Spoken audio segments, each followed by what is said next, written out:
mais alto e elevado. O meu trono é mais alto e elevado.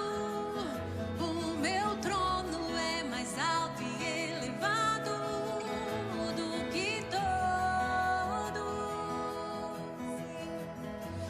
que todos os tronos.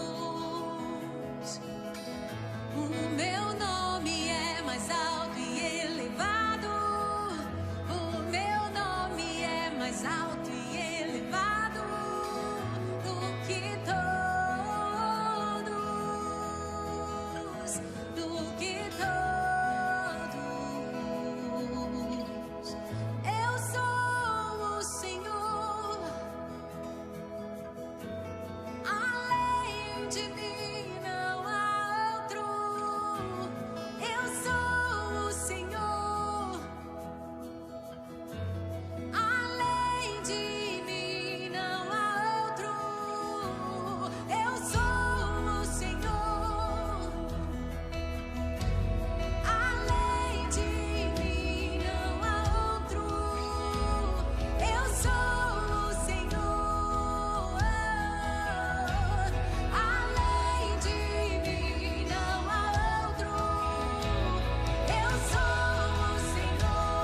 So fly us, Lord, on your mighty wings, straight to your presence, straight to your presence. Supply us, Lord, on your mighty wings.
Bom dia, amados.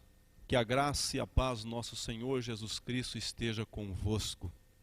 Graças a Deus que nos dá vitória por intermédio do nosso Senhor e Salvador Jesus Cristo. E nós estamos aqui pela graça e pelo grande amor dele que tem sustentado as nossas vidas. Eu agradeço a Deus pela oportunidade, de estar na presença dele mais uma manhã abençoada e também por desfrutar da companhia de cada um de vocês que estão reunidos no mesmo espírito, no mesmo objetivo de louvar e engrandecer o nome do nosso Deus e, em contrapartida, ouvir o que Deus tem para tratar com cada um de nós nesta manhã. Gostaria de saudar a todos que estão nos assistindo aí nas redes sociais. Que Deus abençoe ricamente a sua vida, a sua casa, a sua família, o seu trabalho. E gostaria nesta manhã de compartilhar um pequeno trecho das Escrituras com você, a título de abertura, que está lá no Salmo de número 42. Nós vamos ler do verso de número 1 até o verso de número 5. Um salmo que Davi expressa a urgência dele de entrar na presença de Deus, a fome e a sede que ele tinha de estar na presença de Deus. E Davi, ele mostra que Deus era o centro da busca dele. Muito mais do que as dádivas e as bênçãos de Deus, estava Deus na vida dele. Ele ansiava em entrar na presença de Deus. E diz assim, Salmo de número 42, do verso de número 1 até o verso número 5. Como suspira a corça pela corrente das águas, assim por ti, ó Deus, suspira a minha alma. A minha alma tem sede de Deus, do Deus vivo. Quando irei e me verei perante a face de Deus? As minhas lágrimas têm sido meu alimento dia e noite, enquanto me dizem constantemente, e o teu Deus, onde está? Lembro-me destas coisas, e dentro de mim se derrama a minha alma, de como passava eu com a multidão do povo, e os guiava em procissão à casa de Deus. Entre gritos de alegria e louvor, multidão em festa. Por que estás abatida, ó minha alma? Por que te perturbas dentro de mim? Espera em Deus, ainda o louvarei, meu auxílio e Deus meu. Então nós vemos aqui a ansiedade do salmista Davi em novamente poder ir ao templo adorar a Deus. E eu acredito que esta ansiedade é minha e é sua nesta manhã. Quanto tempo que nós, eu digo nós, generalizando todas as pessoas da igreja, né? Não temos um culto presencial, não temos um culto na casa de Deus, né? Acompanhamos de longe pelas redes sociais, e eu tenho certeza que a nossa alma está como a alma do salmista Davi. A gente não vê a hora de poder entrar novamente no templo e adorar ao Deus da nossa vida, lá na casa dele, juntamente com a multidão que é a igreja, né? Então esse mesmo anseio de Davi é o anseio nosso nesta manhã. E eu tenho certeza que isso não vai demorar a acontecer, né? Deus está no comando de todas as coisas, e eu tenho certeza, né? Não há mal que dure para sempre, toda crise ela tem um começo, um meio e um fim. E eu tenho certeza que nós já estamos nos aproximando do fim disso. Querido, gostaria de nesta manhã agora, juntamente com você aí na sua casa, gostaria de fazer uma oração nesta manhã. Bendito és tu, eterno Senhor nosso Deus, Rei Criador de todo o universo, que criaste todas as coisas pelo poder da tua palavra. Bendito seja o teu nome, pois nos abençoaste com mais uma manhã de oportunidade. Oportunidade esta, que estamos na tua presença. Pai, recebe nesta manhã o nosso louvor e a nossa adoração. Te adoramos primeiramente por aquilo que o Senhor é, pelo teu poder, pela tua glória, pela tua soberania, pela tua onisciência, pela tua onipresença, pela tua transcendência, pelo teu grande incondicional amor, pela tua multiforme graça e pela tua infinita misericórdia, que tem se cumprido nas nossas vidas dia por dia. Louvamos pelos teus poderosíssimos atos e feitos que tens realizado a nível de passado, que tem realizado hoje na nossa vida e que também realizará no nosso futuro, porque todas as coisas estão nas tuas mãos. Te louvamos nesta manhã, derramamos o nosso coração na tua presença e declaramos a nossa ansiedade de estar na tua presença. A nossa alma tem sede do Senhor, ó Deus Todo-Poderoso. A nossa alma suspira pela tua presença. Que o Senhor venha, meu Pai, se manifestar na vida de cada um que está nos assistindo agora, não só assistindo, mas juntamente com a gente cultuando e louvando e adorando o nome do Senhor. Tudo isso para que o teu nome seja glorificado, hoje e para todo sempre. Amém. Querido, eu convido a você nesta manhã a estar louvando a Deus comigo. Eu convido a você, meu querido, que esta canção não saia apenas dos nossos lábios, mas saia do nosso coração. A minha alma anseia em teus braços.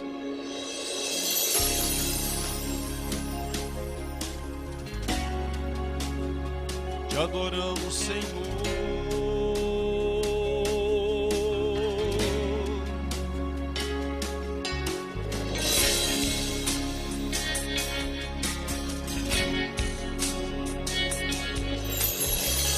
Minha alma anseia em teus braços, meus olhos desejam teus olhos, o que eu mais quero é te tocar. Espero por tua presença, de joias eu me adornei e já me vesti pra te encontrar. Sem ti eu estou no deserto, sedento por tua presença. Eu preciso tanto te abraçar. Contigo eu me sinto seguro, não posso ficar um segundo sem desfrutar do teu amor. Sacia-me, sacia-me, pois tenho fome do teu amor. Sacia-me, sacia-me, pois tenho sede de ti.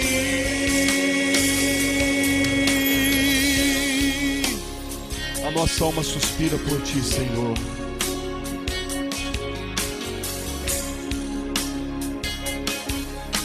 Cante comigo assim. Minha alma anseia em Teus braços, meus olhos desejam Teus olhos. O que eu mais quero é Te tocar.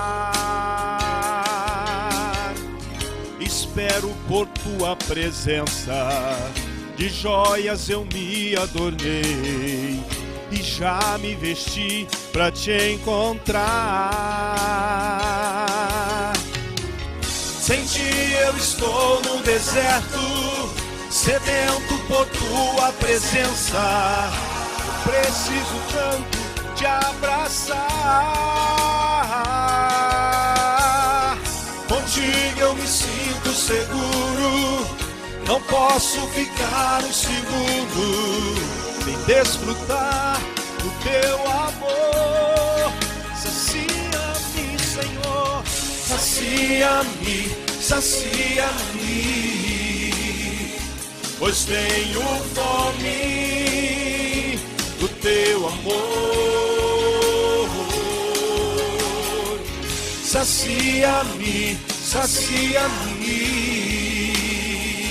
pois tenho sede de Ti. Sacia-me, sacia-me, pois tenho fome do Teu amor. Sacia-me, sacia-me, pois tenho sede de Ti.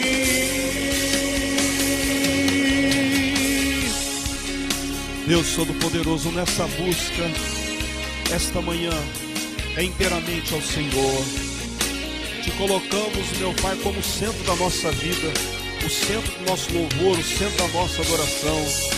Desejamos, meu Pai, a Tua presença, Senhor, como uma terra seca, suspira, meu Pai, pelas primeiras chuvas, como uma semente, aleluia, porque sem Ti eu estou no deserto, sedento por Tua presença, preciso tanto Te abraçar. Contigo eu me sinto seguro, não posso ficar um segundo sem desfrutar do Teu amor.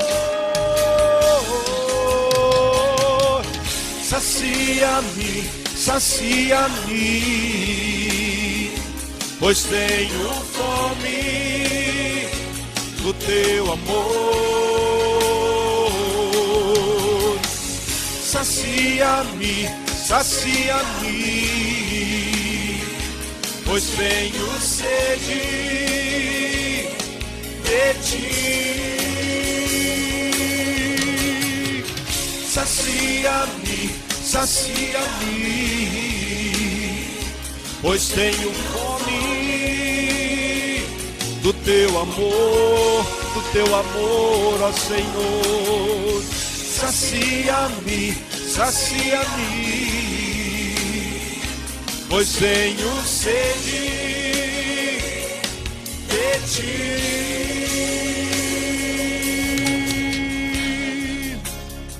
Que nesta manhã, Deus, venha preencher o Teu coração, saciar a tua alma e o teu espírito, porque só Ele pode preencher o vazio existencial que o homem tem. Graças a Deus. Querido, eu convido nesta manhã você, convido o Espírito Santo nesta manhã a falar no teu coração, dê liberdade para Ele.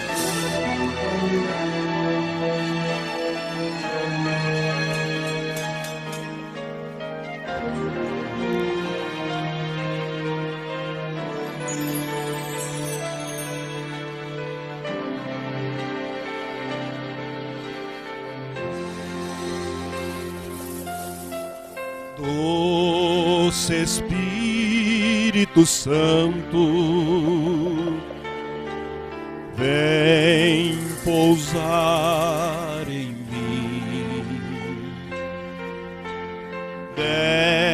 desce sobre a minha alma, doce calma, quero sentir.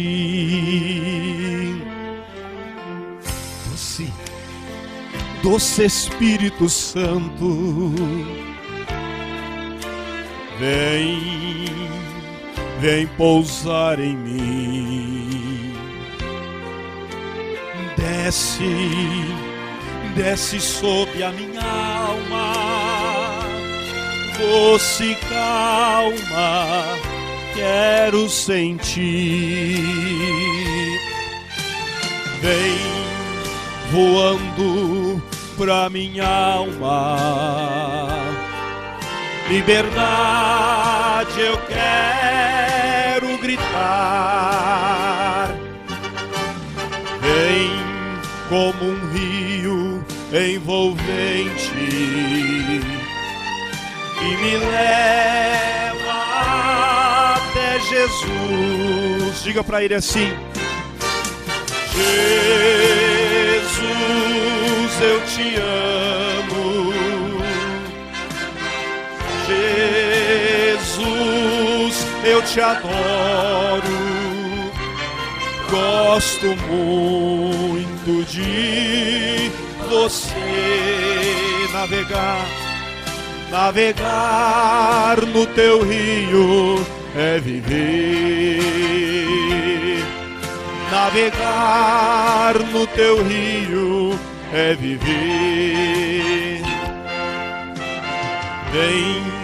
Vem voando pra minha alma, liberdade eu quero gritar. Vem como um rio envolvente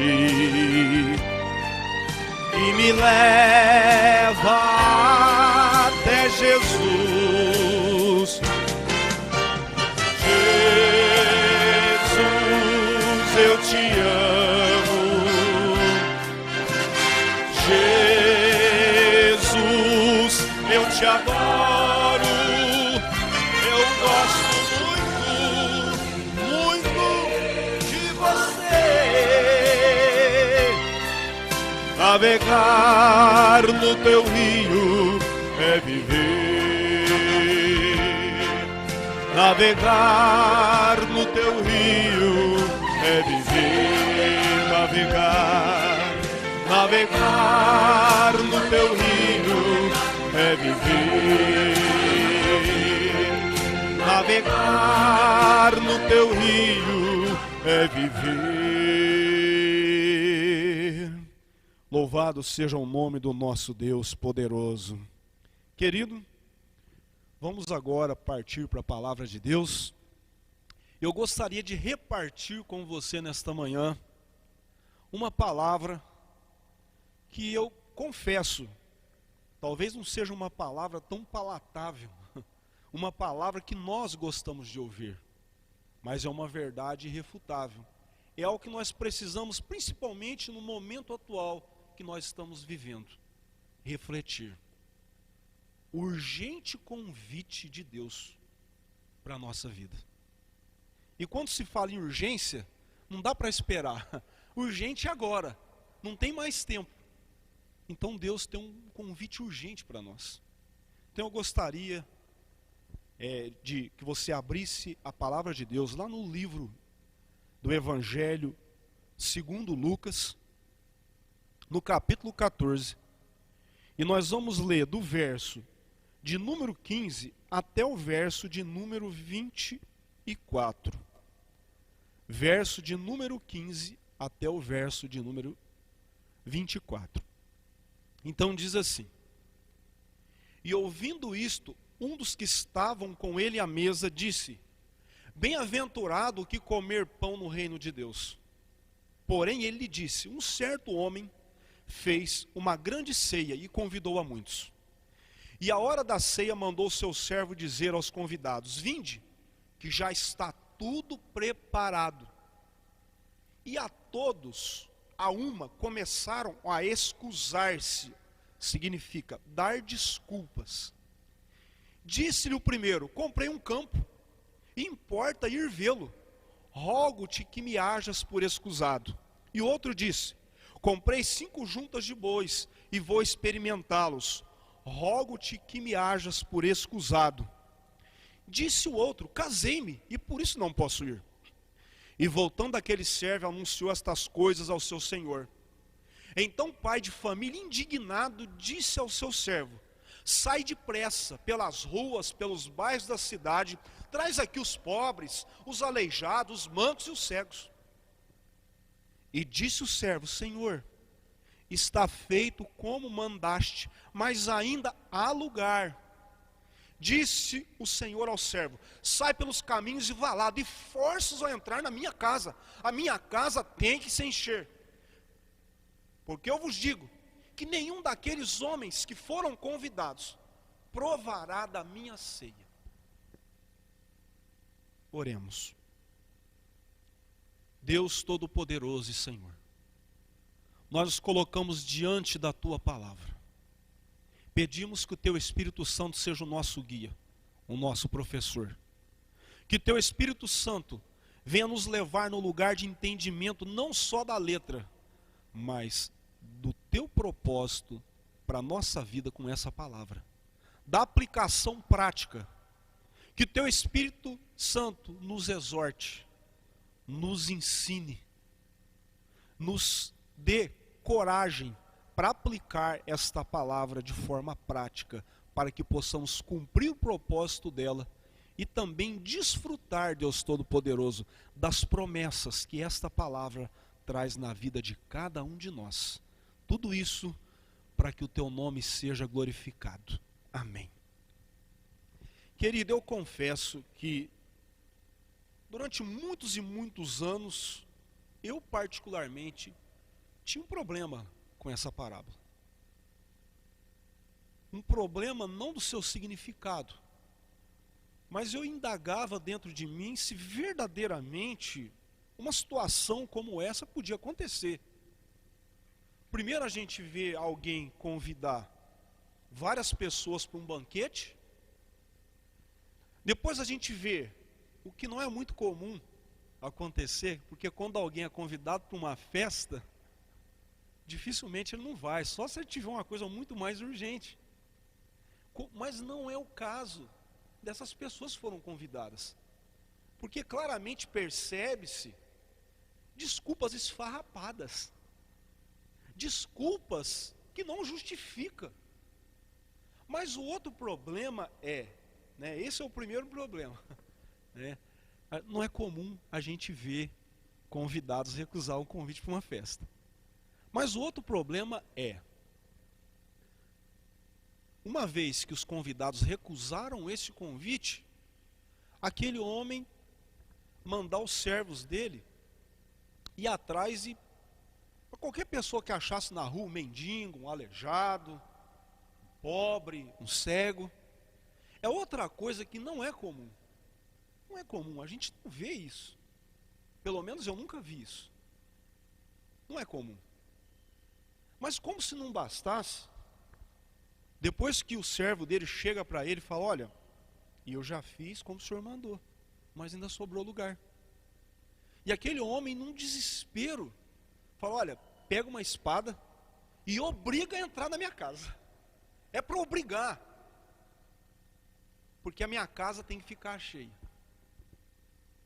Outra coisa muito mais incomum, eu nunca vi isso acontecer. Apesar de a gente entender o que Jesus quis dizer com essa parábola, mas não dá para entender a parábola em si como uma história que verdadeiramente pudesse acontecer. Então durante muitos anos eu fiquei remoendo isso, até que um dia eu assisti um documentário sobre a cultura do Oriente Médio e veio como uma luva. Aí eu pude entender que essa parábola é real.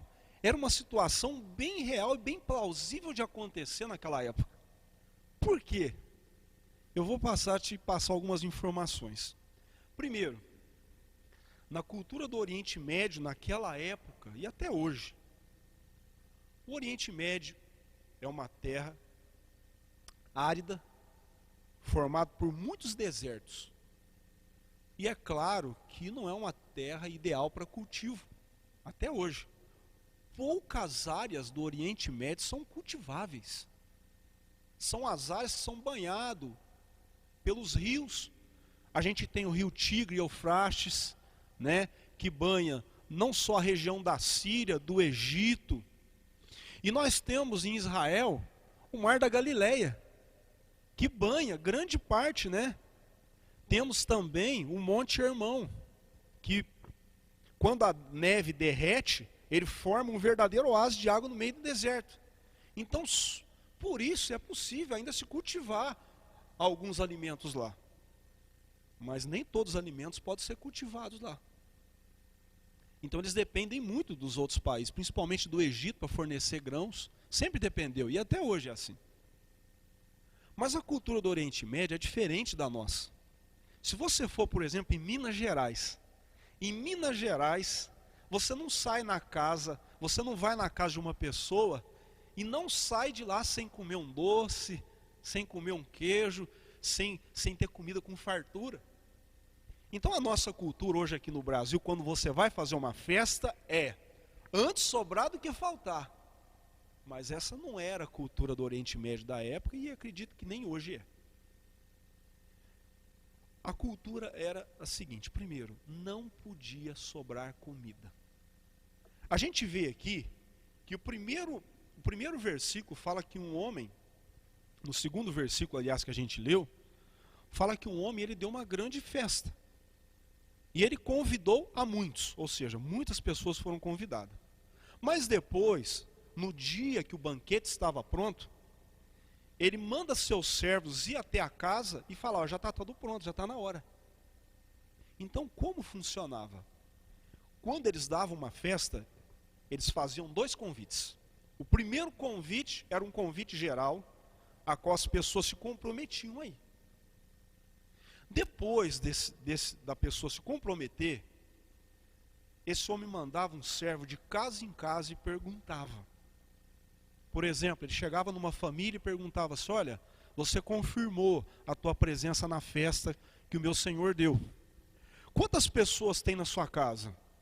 Ah, tem 5 pessoas, mas quantas vai? Não, tem 5, mas só vai 4.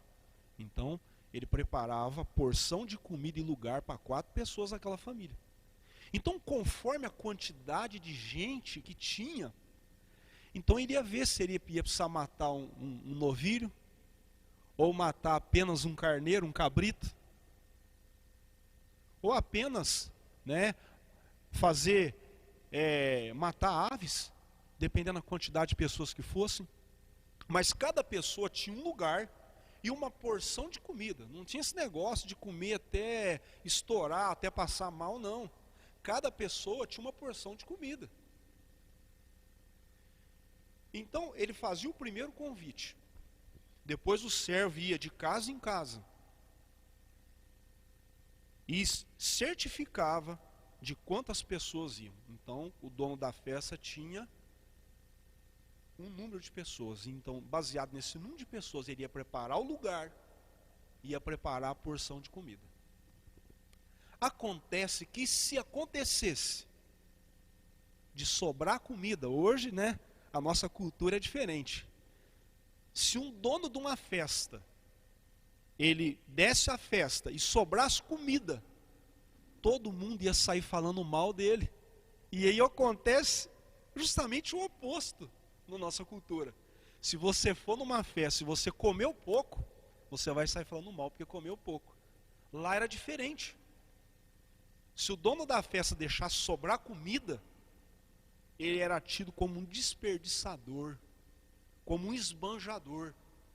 Aquela pessoa seria excluída do nível social. Ninguém ia comprar dele, ninguém ia vender para ele. Ele ia ser discriminado, porque era um esbanjador. Porque comida no Oriente Médio sempre foi escassa. Então eles sempre valorizaram muito o pão. É bem verdade que uma pessoa no Oriente Médio só te chama para comer com ela se ela realmente tiver você em alta estima. Então veja, vamos analisar agora, né, vamos entender o lado daquele homem. Porque o desespero daquele homem de colocar a gente até a força na casa dele. Primeiro que ele, com grande estima que tinha pelas pessoas que foram convidadas, grande consideração, ele convida. E as pessoas confirmam o convite, porque senão o servo não ia até a casa e dizer que já está tudo preparado. Então nota que tinha 2 convites e um chamado. A última chamada era quando estava tudo pronto, ninguém chegava lá e ficava esperando. A última chamada, a hora que estava tudo pronto, o servo ia de casa em casa daqueles que tinham confirmado. Olha, já está tudo preparado. E chega nessa última hora, que não podia mais voltar atrás do convite. E a Bíblia diz que todos, de um a um, não foi um, foi todos, de um a um, começaram a dar desculpas e não atenderam aquele chamado.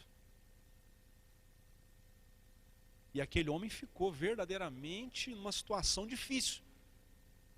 Porque olha a situação que ele estava. Se sobrasse comida, ele ia ser discriminado pela sociedade. Não podia ter um único lugar vazio, meu querido. Então por isso, ele pega, primeiro manda atrás, nem que for os pobres, os aleijados, os cegos, traz, porque a minha casa não pode ficar vazia. Porque isso seria ruim na moral dele. As pessoas perderiam o respeito por ele. A família dele seria desonrada. Porque quando um pai de família era desonrado, a sua família inteira pagava o preço. E ele fica desesperado. E aquele homem vai, traz cego, traz aleijado. Aí ele fala, Senhor, eu já fiz, mas ainda sobrou lugar. Ele falou, então você pega uma espada e faz com que as pessoas entrem, porque a minha casa não pode ficar vazia. Então dá para entender o quanto aquele homem foi desonrado pelos seus convidados. Primeiramente eu queria, por que Jesus contou essa parábola? Aonde que Jesus estava e para quem que Jesus contou essa parábola? Se você voltar um pouquinho mais atrás, no capítulo 14, você vai ver que Jesus foi convidado num sábado, para um jantar na casa de um fariseu. Ele foi convidado. E a primeira coisa que a palavra de Deus nos diz é que eles queriam testar Jesus. Os fariseus queriam saber quem era aquele Jesus, por que as multidões o seguiam. E acontece, meu querido, que eles colocam diante de Jesus um homem hidrópico. O que é hidrópico? É uma doença que a pessoa retém líquido. E a pessoa começa a inchar por causa da retenção de líquido no corpo dela. E um fariseu jamais convidaria uma pessoa doente, mas eles fizeram isso para ver se Jesus ia curar no sábado. E quando eles colocam aquele homem diante de Jesus, Jesus cura aquele homem. E logo após, eles mandam aquele homem embora, e Jesus faz uma pergunta, mas qual de vocês, que quando um boi atola no sábado, ou quando um jumento, ou quando um carneiro, e ele vai até mais longe, ou quando um filho de vocês no sábado,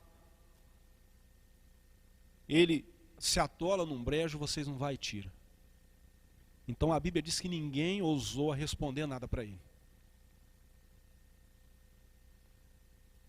Aí Jesus, ele faz uma observação. Eu notei que quando eu cheguei aqui, eu vi que vocês procuraram sentar nos primeiros lugares.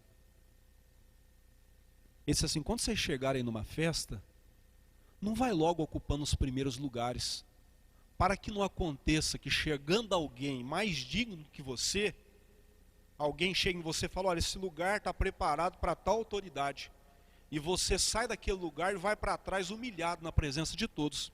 Mas quando você chegar numa festa, senta no último lugar, porque o pior que pode acontecer, alguém chega, olha, tem um lugar preparado lá na frente para você. Aí Jesus diz, porque aquele que a si mesmo se exalta, será humilhado. e aquele que a si mesmo se humilha será exaltado. E ficou um clima tenso. Primeiro Jesus faz uma pergunta e eles não têm resposta. Depois Jesus conta uma parábola criticando, né, a atitude deles, e fica um clima tenso. E aí começa o texto que a gente leu. Aí alguém, talvez para quebrar o gelo, diz assim: ó Senhor, bem-aventurado aquele que comer pão no reino do céu. E Jesus passa a contar essa parábola. Então o que Jesus quis dizer com essa parábola? Primeiro, eu preciso entender o contexto dessa parábola. Ele conta essa parábola desse anfitrião a qual nós acabamos de ver. Quem é o anfitrião? Quem é aquele que convidou nesta parábola? É Deus. E Jesus estava com quem naquele jantar? Com os fariseus. Então, aquele que convidou é Deus. O servo a qual o homem mandou a convidar, quem que é? Jesus Cristo. Jesus Cristo quis dizer para os fariseus: olha, Deus é o convidado dessa parábola, dessa grande festa, dessa grande ceia. Eu sou o servo que vim falar com vocês. E quem que é aqueles que deram desculpa esfarrapada? Os judeus, os fariseus, os saduceus, os essênios, os zelotes. Por quê, meus queridos? Porque a Bíblia diz que Jesus veio para os seus, mas os seus não o receberam. Então Jesus estava claramente dizendo para eles que eles eram aquele convidado que tinha dado desculpas esfarrapadas. E quem eram os segundos convidados? Os pobres, os aleijados, os cegos. Eu quero dizer que é eu e você. Veio para o que era seus, mas os seus não receberam. Mas a todos quanto receberam, deu-lhes o poder de serem feitos filhos de Deus. Nós somos os pobres. Por quê, querido? Algum pobre faminto rejeita comida? Não. Algum cego rejeita alguma pessoa que guia ele? Não. Algum aleijado rejeita uma ajuda para se locomover? Não. Então nós éramos. E quem que é aqueles convidados que foram à força? Quem que é? Aqueles convidados que foram à força. Queridos, hoje nós estamos no tempo da graça. Hoje, servir a Deus, a salvação é um convite, que cabe eu e você aceitar ou não. Mas depois que a igreja for arrebatada e vier a grande tribulação, as pessoas vão ser forçadas a tomar uma posição, ou contra ou a favor. Hoje ninguém é forçado a tomar uma posição. Mas no dia da tribulação, da grande tribulação, as pessoas serão forçadas. Ou você entra, ou você morre. As pessoas serão forçadas. Mas, agora que você entendeu essa parábola, toda palavra, ela tem que ter, primeiramente, o entendimento. Eu tenho que saber o que ela quis dizer na época que ela foi proferida. Para quem ela foi proferida. Então você já entendeu tudo isso. E o que esta palavra está dizendo para mim e para você hoje? Quais lições e quais verdades que nós podemos aprender com esta parábola? Eu quero dizer para você que hoje nós estamos na mesma posição que os judeus estavam na época que Jesus veio. Porque quando Jesus veio, eles eram os únicos que tinham feito uma aliança com Deus, aceitado a palavra de Deus e se proposto a andar segundo a palavra. Então eu quero dizer para você que quantas vezes nós não damos desculpas esfarrapadas, igual esses homens deram, quando chega a hora de cumprir o nosso chamado, quando chega a última chamada para nós. Quantos de nós, no primeiro convite, nós nos comprometemos, nós aceitamos Jesus como nosso Salvador, nós aceitamos a aliança que Ele fez conosco, mas quando chega na hora de arregaçar as mangas, na hora de eu priorizar o reino de Deus, a gente faz igual esses homens fizeram, usando desculpas esfarrapadas. A primeira desculpa que a gente vê aqui, que está em Lucas, 14, 16 e 17, diz assim: e ele respondeu: certo homem deu uma grande ceia e convidou a muitos. E a hora da ceia enviou seu servo para avisar os convidados: vinde, porque está tudo preparado. Então Deus convida a todos. E a Bíblia diz lá em Timóteo, 1 Timóteo capítulo 2, verso 3 ao verso 4, isto é bom e aceitável diante de Deus, nosso Salvador, a qual deseja que todos se salvem e cheguem ao pleno conhecimento da verdade. Então o convite é para todos, sem acepção de ninguém. Ninguém está de fora desse convite, meu querido. Todos podem dizer: eu sou um privilegiado, porque eu fui convidado pelo servo de Deus para uma grande banquete que vai ser lá no reino de Deus, lá no reino dos céus. Então eu sou o convidado. E quando eu aceito Jesus na minha vida, eu estou dizendo: Senhor, pode contar comigo, porque eu vou nesse grande banquete. O Senhor pode me esperar lá, porque eu vou. Mas quantas vezes, quando o servo vem dar chamada urgente para nós? Qual a chamada urgente, meu querido? A chamada urgente é que os campos já estão maduros, que o fruto já está na hora de ser recolhido, porque senão ele pode apodrecer. Não dá para esperar para amanhã, não dá para deixar para depois. O chamado de Deus é urgente, meu querido. E principalmente na época que nós estamos vivendo. Mas quantos estão usando desculpas esfarrapadas? Quantos estão deixando Deus em último lugar?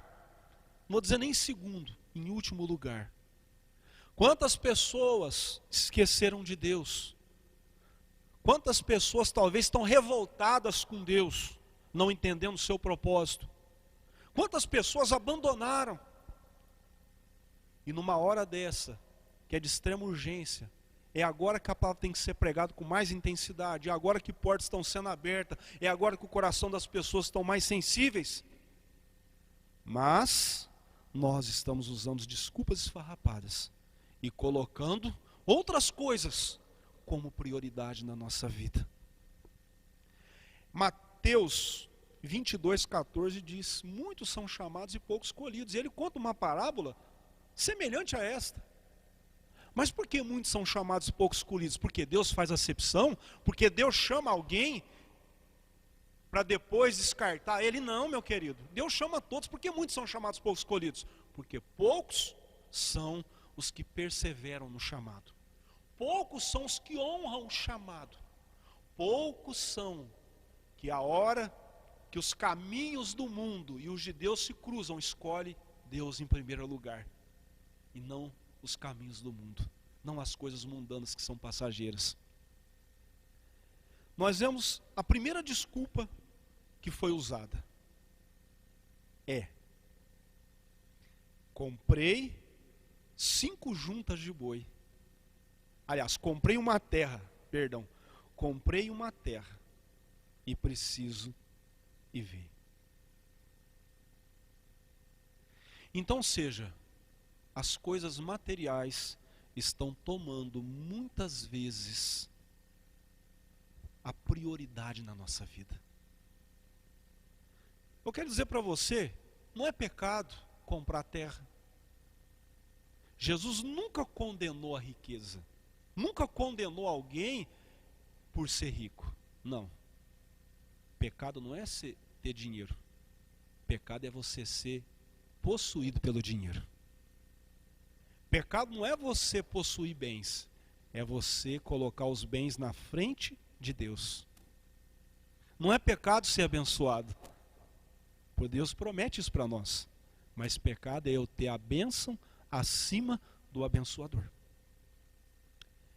Então, o próprio Senhor Jesus diz lá em Mateus, no capítulo 6, do 19 ao 21, não acumuleis para vós outros tesouros sobre a terra, onde a traça e a ferrugem corroem, onde os ladrões escavam e roubam.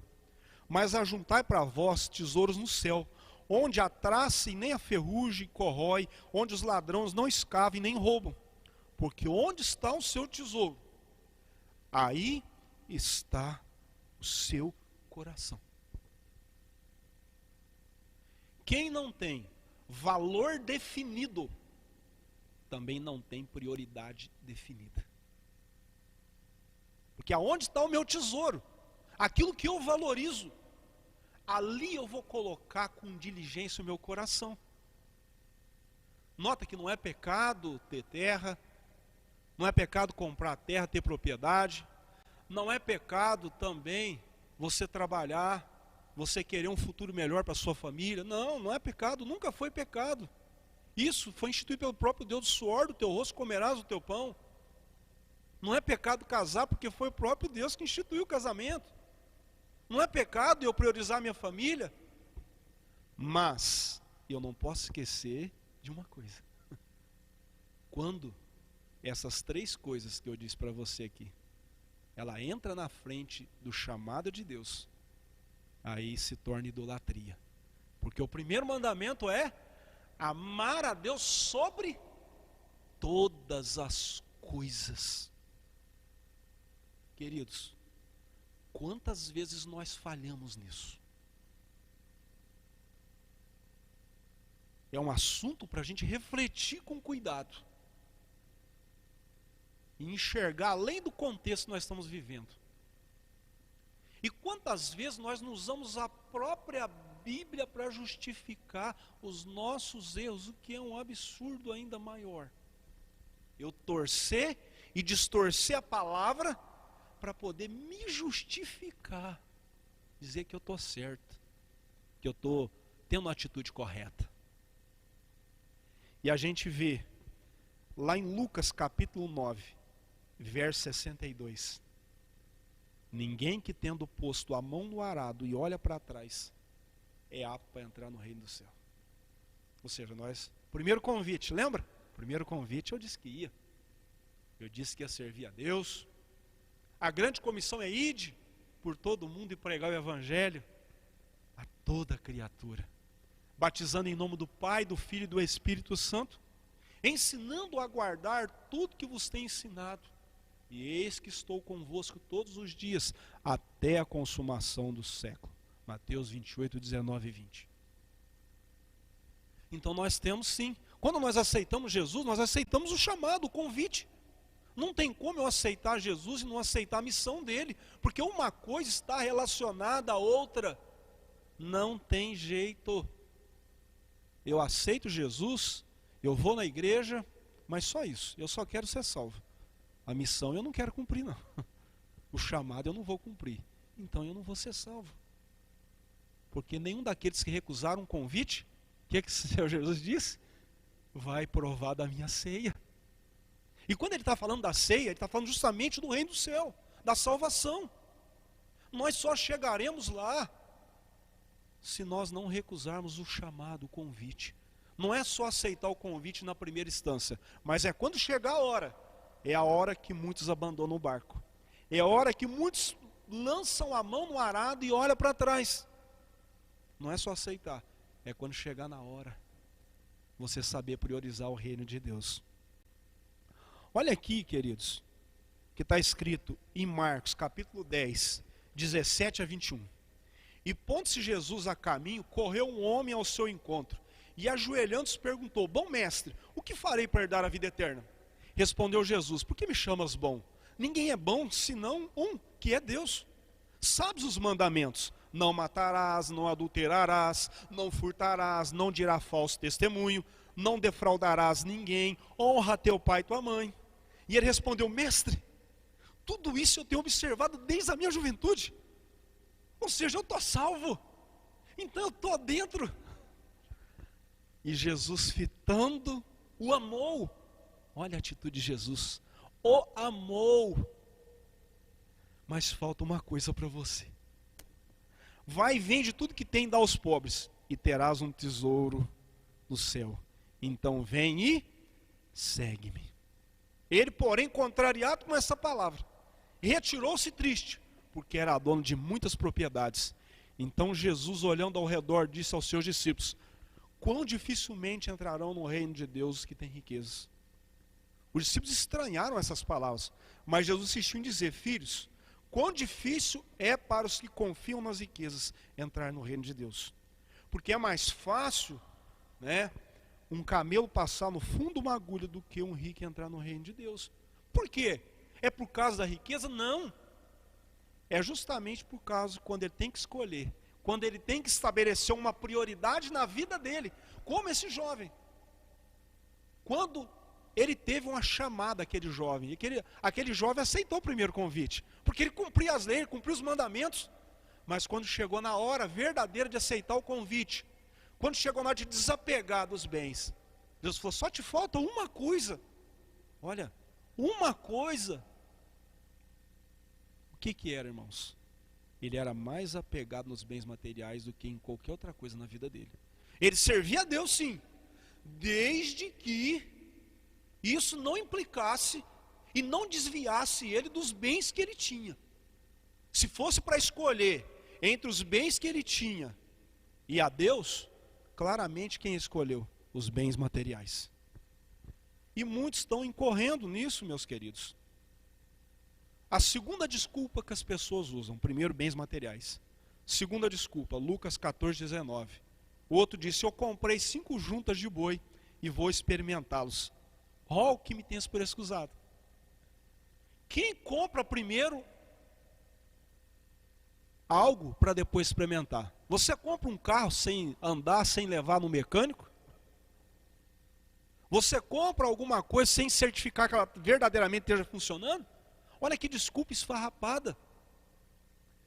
E hoje muitas pessoas usam trabalho para dizer e para deixar muitas vezes e recusar muitas chamadas que Deus dá durante a nossa vida. Pastor, o senhor sabe, eu não estou indo na igreja porque eu tenho trabalhado muito. Então eu acredito que nós todos aqui somos vagabundos, né? Então nós somos tudo vagabundo. Eu estou na igreja aqui hoje, eu sou vagabundo, eu não trabalho. Não. Não é pecado trabalhar, meu querido. Jamais. Mas quando você coloca o trabalho acima do chamado de Deus, você está deixando Deus em segundo lugar. Você não está honrando a Deus. Porque eu trabalho para viver, eu não vivo para trabalhar. O trabalho é para mim ter a minha provisão. Mas eu não posso, nada na minha vida pode ir acima de Deus. Porque quando eu fizer isso, eu estou claramente colocando uma coisa material como Deus na minha vida. Porque Deus é aquele que eu honro em primeiro lugar. Em primeiro. E quantas pessoas, olha aqui, queridos, 2 Timóteo, capítulo 2 e verso 4, diz assim: nenhum soldado em serviço se envolve em negócio desta vida, porque o seu objetivo é satisfazer aquele que o arregimentou. Quando um soldado vai para a guerra, ele não fica perdendo tempo lá, porque lá não é a casa dele, ele está lá para cumprir o objetivo. Então ele não fica perdendo coisa, ele não vai comprar terra naquele lugar, ele não vai procurar constituir família naquele lugar, porque ele sabe que ali não é a casa dele, ele está ali para cumprir um propósito. Então ele não se embaraça. Por quê, irmãos? Porque se ele constitui uma família lá, se ele compra a terra lá, ele já vai, o coração dele vai começar a se dividir. Mas será que será que vale a pena mesmo eu cumprir o chamado? Será que eu não devo mudar de lado nessa guerra? É isso que acontece se um soldado fizer isso. E é isso que está acontecendo com muitas pessoas. E a gente tem que tomar cuidado, porque isso pode acontecer comigo e com você, se a gente não vigiar, se a gente não refletir na palavra de Deus, e se a gente não aprender a colocar as prioridades da nossa vida na ordem correta. Torna a dizer, quem não tem valores definidos, não tem prioridades definidas. Então eu tenho que saber, o que é prioridade? Às vezes dá para conciliar as 4 coisas, às vezes dá. Mas quando não der, o que é prioridade? E a gente vive essa realidade na nossa vida. Constantemente na nossa vida a gente tem que priorizar. Esse mês eu tenho dinheiro para comer e pagar a conta no banco. Então eu tenho que saber o que é mais prioridade. comer, então eu vou comer esse mês, eu não vou pagar a conta no banco, depois eu vou pagar a conta no banco. Então, quem tem prioridades definidas, ele tem uma vida estável, estabilizada, porque ele sabe a hora de cada prioridade tem que ser colocada em primeiro lugar. Mas como nós tratamos de Deus, meu querido, em toda e qualquer situação, Deus tem que ocupar o primeiro lugar da nossa vida. E quando Deus chama a cada um de nós temos que deixar tudo que a gente estiver fazendo. Se você não puder fazer isso, então você não ama a Deus. Você ama você. Nota que o primeiro é trabalho.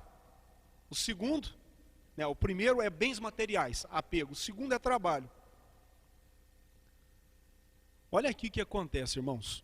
Em Lucas capítulo 12, verso 15 ao 20. Então Jesus disse assim: então lhes recomendou: tente cuidado e guardai-vos de toda e qualquer avareza, porque a vida de um homem não consiste na abundância de bens que ele possui. E lhes proferiu ainda uma parábola dizendo: o campo de um homem rico produziu com abundância. E arrazoava consigo mesmo: o que farei, pois? Tenho que recolher meus frutos. E disse: farei isto, destruirei os meus celeiros, reconstruí-los-ei maiores, e recolherei todo o meu produto e todos os meus bens. Então direi à minha alma: tens em depósito muitos bens para muitos anos, descansa, come, bebe, regala-te. Mas Deus lhe disse: louco, esta noite te pedirão a tua alma, e o que tens preparado, para quem será? Olha, mais uma vez alguém colocou os seus bens como prioridade, o seu trabalho. E achando que, porque eu tenho uma vida estável financeira, eu estou tranquilo para o resto da minha vida. Aí a pessoa cai doente numa cama, o que adiantou aqueles bens se você não pode desfrutar? E aquele homem que naquela noite ele ia morrer. O que você vai fazer? O que vai te servir isso? Então o nosso tesouro tem que ser no céu. Outra coisa que nós constantemente usamos. Esse é o pior, porque esse aí a gente tem muitos fundamentos bíblicos que vai corroborar. Primeira coisa eu quero te dizer: família. A família é um bem precioso, claro. A Bíblia é repleta de versículos. É claro que eu tenho que honrar minha família. Então, não entenda mal o que eu estou dizendo. A família tem que ser honrada. Eu acho que o objetivo de todos nós, a nossa família é algo que a gente sempre vai lutar a vida inteira, não vai desistir. Mas outra coisa, mas quando chega um momento que eu tenho que escolher entre o reino de Deus e a minha família, é uma escolha difícil, não é fácil. Eu acho que de todas as escolhas que a gente viu aqui, essa é a mais difícil. Essa é a mais difícil. Porque essa, verdadeiramente, é como arrancar um pedaço de você, é como arrancar um braço, é como arrancar uma perna. Mas será que isso é uma justificativa quando Deus me chamar? Quando diz: está preparado, está na hora. Será que eu posso dizer: Senhor, sabe o que é? Eu casei e eu não posso ir. Senhor, eu tenho meus filhos, a minha esposa não estão dispostos a te servir, então eu não vou servir também não, eu vou ficar com eles. Então eu quero dizer, primeiramente, corroborando sim, que a gente tem que cuidar da nossa família. É uma responsabilidade que Deus deu para cada um de nós. Então primeiro eu vou mostrar para você, aonde está. Lá em 1 Timóteo 5,8 diz: ora, se alguém não tem cuidado do seu, especialmente da sua própria casa, tem negado a fé, e é pior do que um descrente. Correto? Segundo, 1 Timóteo 3, 4 e 5.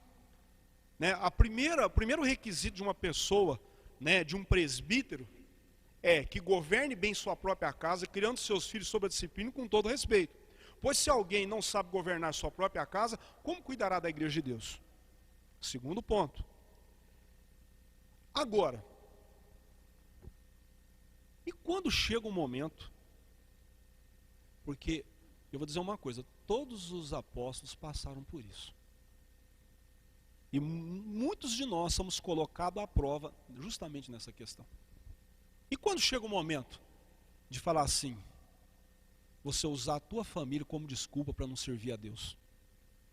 Será que é plausível para Deus? Será? Então vamos ver o que o próprio Senhor Jesus disse lá em Mateus, capítulo 10, verso 37 ao 39. Quem ama seu pai ou sua mãe mais do que a mim, não é digno de mim. Quem ama seu filho ou sua filha mais do que a mim, não é digno de mim. Quem não toma a sua cruz e vem após mim, não é digno de mim. Quem achar sua vida, perdê-la-á. Quem todavia perder a vida por minha causa, achá-la. Mas quando chega aquele momento, porque nós temos que cuidar bem da nossa família, temos. Não adianta eu não cuidar da minha casa. O que é você não cuidar da sua família? Você não ensinar, você não corrigir, você não disciplinar, você não sustentar a sua casa, você não dar exemplo para a sua casa, porque tudo isso é o nosso dever. Mas eu quero que você saiba de uma coisa: a salvação, ela é algo que partiu de Deus, mas em contrapartida, cada um de nós temos que aceitar esse convite. Eu tenho que aceitar, minha esposa tem que aceitar, o meu filho tem que aceitar, minha filha tem que aceitar, porque se eles não aceitar, eu não posso salvar eles, e nem eles podem me salvar. E Deus deu livre-arbítrio. Deus não vai obrigar ninguém a ser salvo, não. Vai ter momentos que eu disse que as pessoas vão ser forçadas a tomar uma posição, escolher entre uma parte e outra. Mas Deus não obriga ninguém. Ele chama, Ele convida. E hoje nós somos convidados. E Ele convida e depois dá um chamado. Aquele chamado específico na vida de cada um. Porque cada um de nós, quando aceitamos Jesus, comprometemos: Senhor, pode contar comigo, eu vou lá na festa, eu vou lá no reino. Aí quando chega na hora que Deus nos dá uma missão na nossa vida, para cada um, Ele dá um dom diferente, mas a missão é uma só: pregar o Evangelho, porque por isso que a igreja foi deixada. E muitas vezes, nós colocamos empecilhos quanto a isso.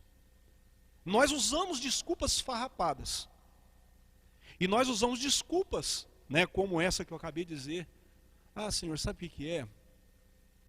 A minha mulher não quer mais que eu venha na igreja, porque senão ela diz que vai largar de mim, não quer mais que eu sirva a Deus. Espera aí. Ah, mas eu tenho que cuidar da minha família. Não, espera aí. Tem. Mas cuidado. Porque Deus não abre mão do primeiro lugar. Jamais Deus vai abrir mão do primeiro lugar na nossa vida. E se você diz que ama a Deus sobre todas as coisas, eu acho que a hora que a gente mais mente é a hora que a gente louva a Deus e canta. Porque quantas vezes a gente canta palavras e não vive uma vírgula do que canta. Isso é pesado, querido. A gente canta que Deus é a fonte da minha busca, que eu amo a Deus acima de todas as coisas, e quando chega uma dessas coisas aqui, eu provo que é tudo mentira, que eu não amo nada, que eu só falei da boca para fora. Então é algo para se refletir. Volto a dizer, querido, cuida bem da sua família. Nunca desista da sua família. Eu não estou dizendo para você largar a sua família ao relento, desistir delas, não, toda a vida. Mas a hora que os caminhos se cruzar, você sabe aquilo que você tem que priorizar. Com dor no coração, você, às vezes, espero que você nunca passe por isso. Mas se passar, você já sabe aquilo que você tem que priorizar. A escolha é sua. Mas Deus não vai ter isso como desculpa, meu querido. Porque aqui é bem claro, Jesus: se você amar pai e mãe, filho e filha mais do que a mim, então você não é digno de mim. Porque Deus amou o mundo de tal maneira que deu seu filho. Deus foi o primeiro, quando foi a fazer uma escolha, de escolher entre a humanidade que Ele criou e que Ele tanto amava, e o seu próprio filho, Ele escolheu o projeto de salvar muitos. Ele deu o seu próprio filho por amor a muitos. Então Deus não está pedindo nada para mim, para você, que Ele mesmo não tenha feito e dado o exemplo. Olha que interessante, meu querido. Mateus capítulo 4, verso 18 ao 22. caminhando junto ao mar da Galileia, viu 2 irmãos, Simão, chamado Pedro, e André, que lançavam redes no mar, porque eram pescadores. E disse-lhe: vinde após mim, eu vos farei pescador de homens. Então eles deixaram imediatamente as redes e o seguiam. Passando adiante, viu outros 2 irmãos, Tiago, filho de Zebedeu, e João, seu irmão, que estava no barco em companhia de seu pai, consertando as redes, e chamou. Então eles, no mesmo instante, deixando o barco e seu pai, o seguiram. Eu pergunto: será que nós verdadeiramente estamos dispostos a fazer o mesmo? Será que nós muitas vezes não estamos colocando obstáculos e desculpas para não atender ao chamado de Deus, para não servir a Deus? Será que muitas vezes o nosso objetivo é servir a nós mesmos, a nossa própria vontade? Eu sou o centro, a minha vontade é o centro, o meu bem-estar é o centro, o bem-estar da minha família é o centro. Mas o chamado de Deus é quando der, se der. Primeiro eu vou cuidar de mim. Se sobrar tempo, eu cuido das coisas de Deus. Será que a gente não está fazendo isso, meu querido? Isso é um erro muito grande. Porque, como eu disse, quem lança a mão no arado e olha para trás não é apto para estar no reino de Deus. Não é eu que disse, é a palavra de Deus que disse. Então nós temos que sim refletir, meu querido, aonde nós estamos colocando as nossas prioridades. Volto a repetir, quem não tem valor definido na sua vida também não tem prioridade definida. Nós temos que saber o que é prioridade e o que é valor, porque onde está o meu tesouro está também o meu coração. Conclusão, meus queridos, os nossos valores é que vão definir as nossas prioridades. Lá em Deuteronômio capítulo 6, verso 5, diz: amarás, pois, o Senhor teu Deus de todo o teu coração, de toda a tua alma e de toda a tua força. Lá em Mateus capítulo 6, verso 33, diz assim: buscai primeiro, em primeiro lugar, pois, o reino de Deus e a sua justiça, e as outras coisas vos serão acrescentadas. Vos serão acrescentadas. Então nós podemos entender, meu querido, que quando você prioriza Deus em primeiro lugar, nenhum prejuízo você e eu teremos. Nenhum prejuízo você vai ter. Ainda que na sua vida você, em alguns momentos, tenha que fazer uma escolha difícil, uma escolha que vai te doer lá no fundo da sua alma, faça a escolha certa. Porque quando a gente quer muito encontrar a nossa vida, é aí que a gente perde. Como Jesus disse: quem quiser encontrar a tua vida, perdê-la-á. Quem quiser salvar, vai perder. Agora, quem perder por amor de mim, quando você abre mão de alguma coisa em prol do reino de Deus, do próprio Deus, do projeto de Deus, você não está perdendo. É aí que você verdadeiramente está ganhando a sua vida. Então, quando você prioriza, por mais difícil que seja, não é fácil, meu querido. Eu não estou dizendo que isso é fácil, que isso é natural. Não é uma crítica a ninguém. Porque eu me incluo no meio. De tudo isso que eu disse, eu me incluo no meio. Eu não estou acima dessa palavra. Eu não estou à parte desta palavra. Mas eu estou enquadrado dentro desta palavra. Enquadrado muitas vezes dentro dessas pessoas que já deram tantas desculpas esfarrapadas para não fazer obra de Deus. Mas por enquanto, o convite ainda está estendendo. E eu quero dizer para você aqui a nível de conclusão. O último versículo do texto que nós lemos, Lucas 14, 22. Disse seu servo: Senhor, está feito como mandaste, mas ainda há lugar. Então eu quero dizer para você, ainda há lugar. Tem lugar para você, meu querido. Ainda tem tempo de se arrepender. Ainda há tempo de priorizar as coisas certas na nossa vida. Ainda é tempo de aceitar e atender a última chamada de Deus, que é pregar o Evangelho. Prioriza o reino de Deus e a sua justiça, meu querido, porque as outras coisas Deus vai te acrescentar. Não adianta a gente querer correr atrás das coisas. Não adianta. Porque quando a gente busca a Deus, todas essas coisas vêm como consequência de uma busca de Deus, você priorizar Deus em primeiro lugar na sua vida. Então não deixa que nada na sua vida tome a frente de Deus. Porque ainda há lugar. Ainda tem tempo para arrepender. O reino de Deus tem tantos lugares, tem lugar para todos. Para todos. Mas eu só vou se eu aceitar o convite. E eu só vou entrar na festa, lá nas bodas, se eu também atender a chamada. Lembra? 2 convites e uma chamada. Os 2 convites já foi feito. E a chamada dia a dia é feita para mim e para você. Porque muitas vezes nós vamos ter que escolher entre bens materiais, entre trabalho e entre família, para poder cumprir o propósito de Deus na nossa vida.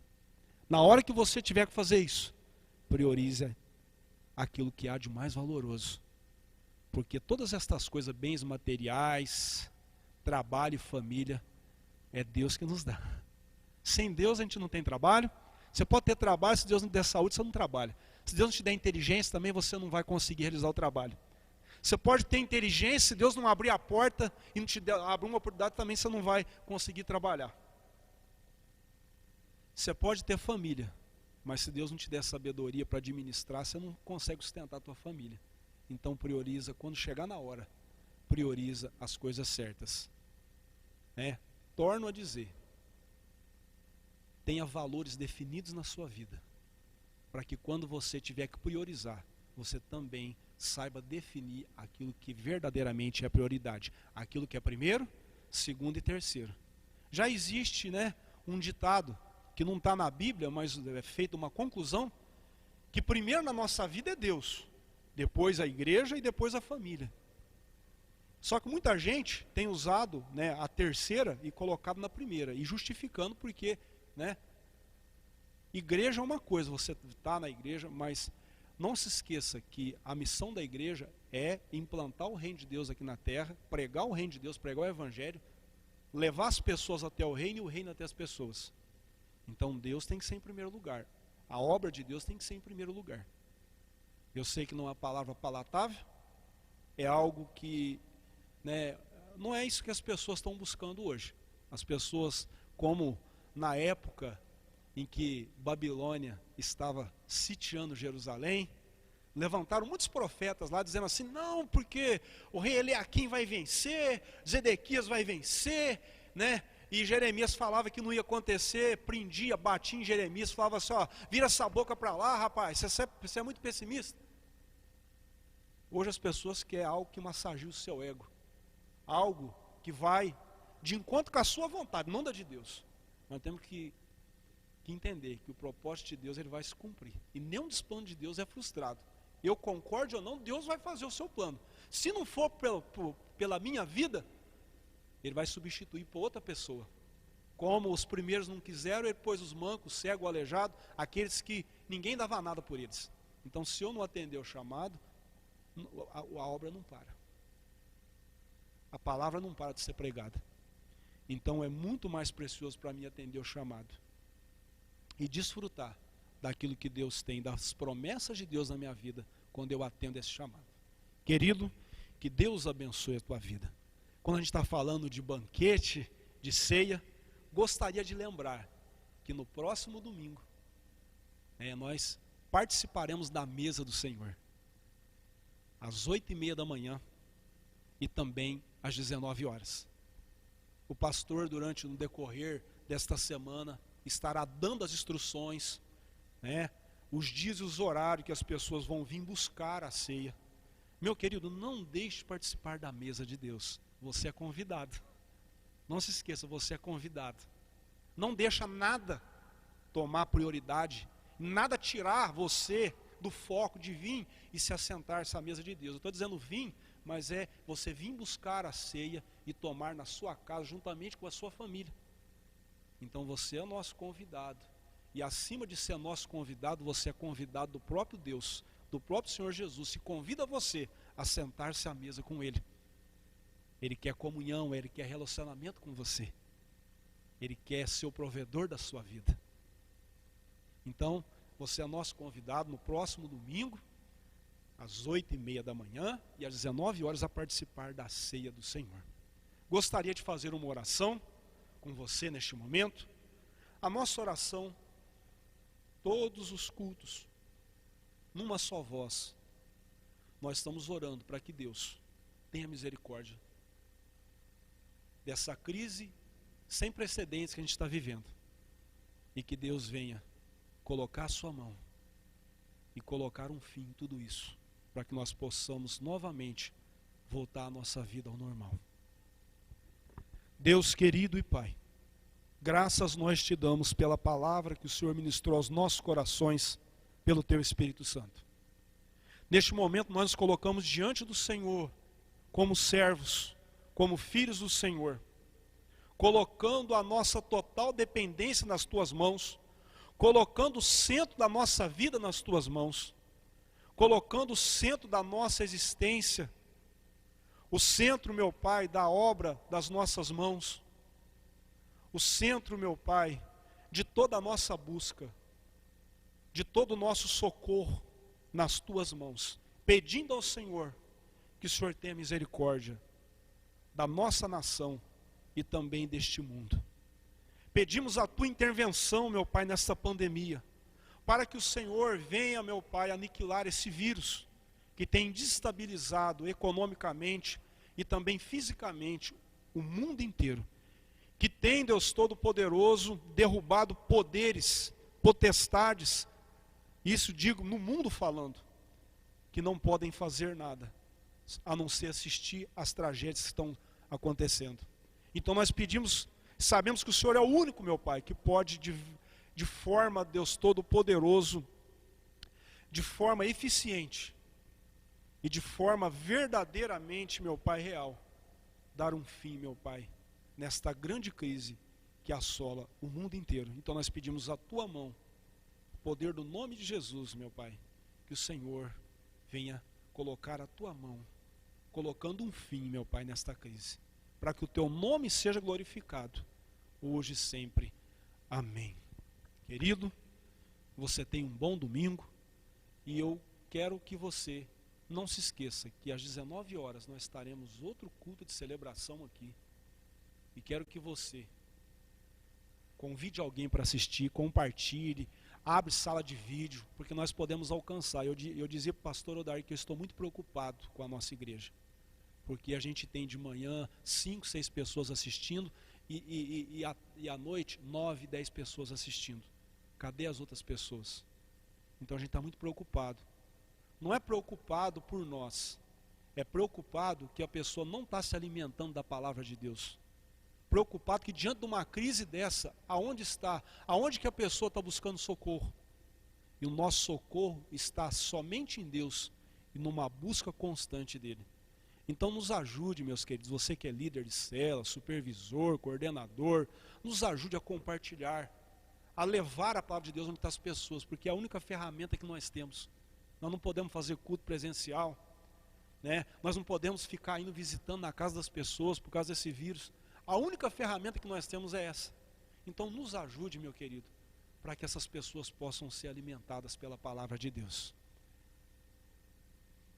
Que a graça do nosso Senhor e Salvador Jesus Cristo, o amor de Deus Pai e a comunhão bendita e consoladora do Espírito Santo de Deus seja com todos vós, hoje e para todos sempre.